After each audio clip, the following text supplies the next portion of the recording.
sound? Well, how we get through it, I believe we mentioned me touching Nick's cock every now. Which is my way of alleviating the boredom occasionally.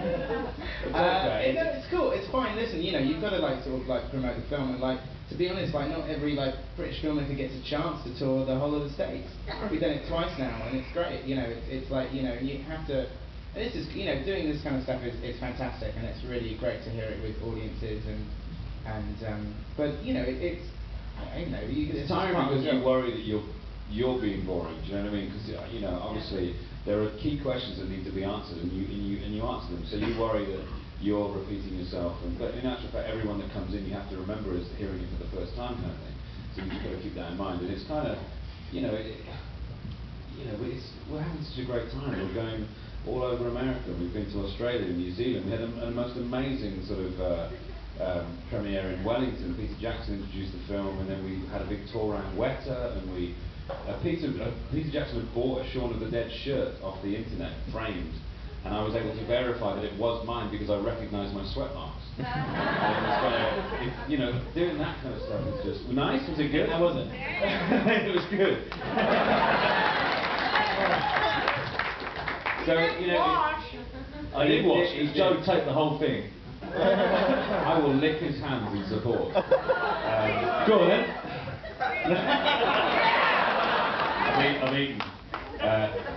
So yeah, it's tiring, but it's very gratifying, and you know, it's fun when you know, when you come to a place like this and you watch the film with a group of people like this, it just makes it all worthwhile. It really does. How often do you get to watch Freebie and the Bean of an afternoon as well?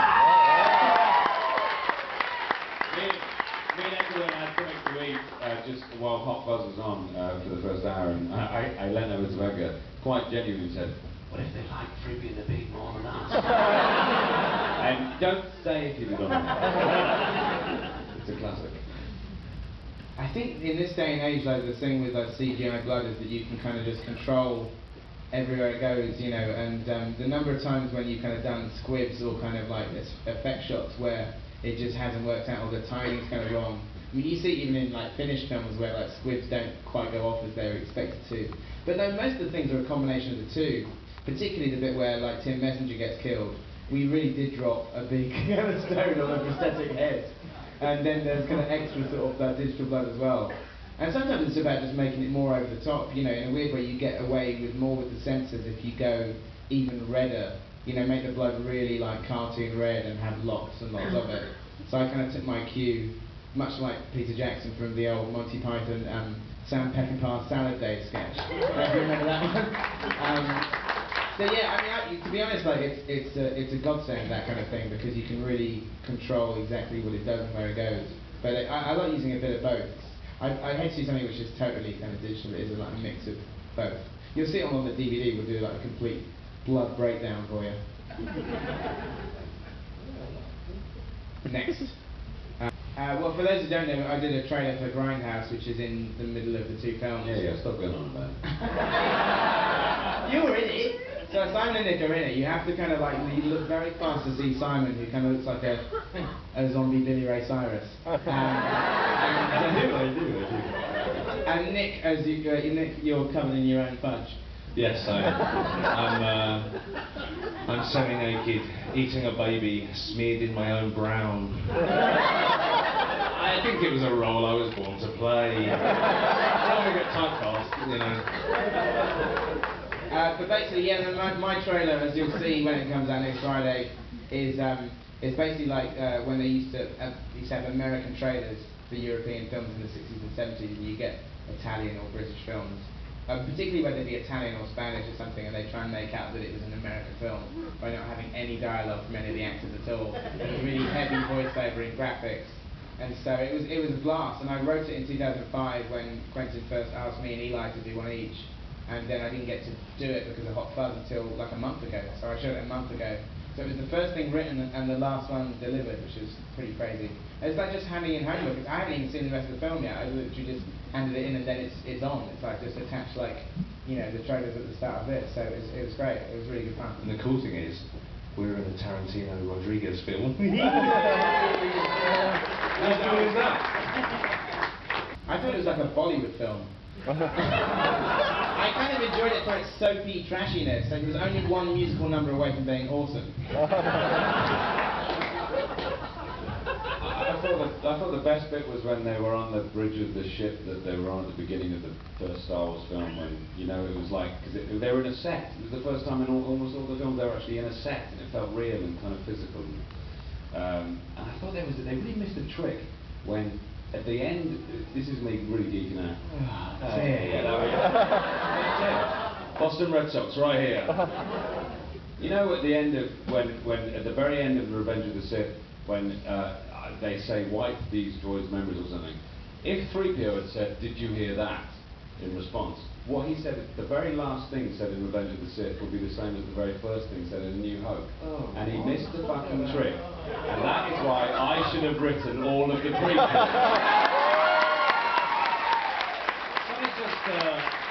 Something just struck me there, that if you rearrange the letters of Sith, it makes shit. That's my answer.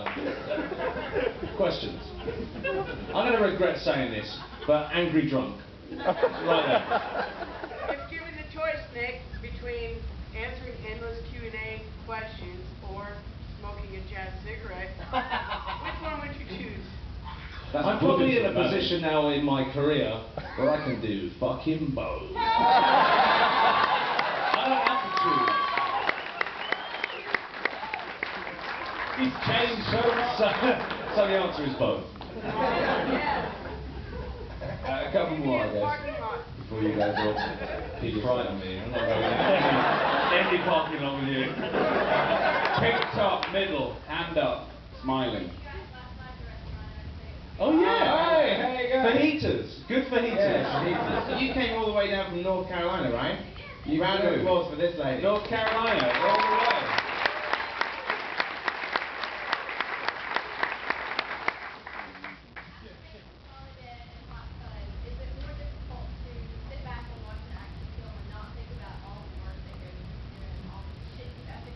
That's a good point. I don't know, it's kind of weird, sort of, it feels weird, like, it doesn't feel like we finished working on it, because unlike Sean, this was like completed maybe like, I don't know, 3 weeks before it came out, so it's just weird. We've been doing so much press and then you kind of think, fucking hell, it's out. So it's kind of, it is strange, and it is like, just, you know, sort of watching the last year flash before your eyes. But yeah, it's great. I mean, it's just great watching it with audiences. That's the best thing, and that's the kind of like the sort of when you feel the journey is finally over, is kind of things like this, when you hear people laughing at the jokes you've written. So it's great. You've got a newfound respect for Michael Bay, though, right? I have for his genes. Well, I think we've got time for one more, we've been told. Okay, you sir. Well, Wales is my hometown, yeah, I mean, so I obviously had that. I think, you know, because I was a hometown boy, I think we got away with a little bit more murder than we would have elsewhere. But, you know, I don't think they quite knew what had hit them. They were very supportive, but it was the only things they'd had filming there before had been period films using the big cathedral. So, I love the way you laugh at period.